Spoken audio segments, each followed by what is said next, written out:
Prepare a screwdriver and tweezers. Turn to the back of the watch. Remove the 4 screws. Grip and turn the screwdriver firmly and slowly to prevent stripped screws. Remove the screws and open the back cover. This is the battery cover plate. And we first need to remove this screw.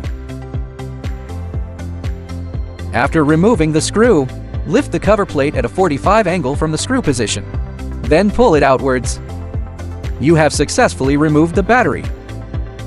The battery model is CR2016, and you can buy the same model for replacement yourself. The side with the plus sign is the positive pole, and the smooth side is the negative pole.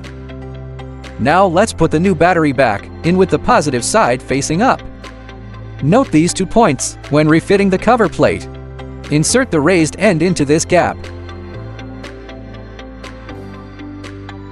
Then just close it gently. Then tighten the screws, but do not tighten too hard to prevent stripped screws. Before putting the back cover on, check that the rubber gasket is not lost. Put the back cover on. Then screw on the screws. Screw on the screws in diagonal order. Tighten them one by one, after all 4 screws are in place. Well done! You finished the battery change.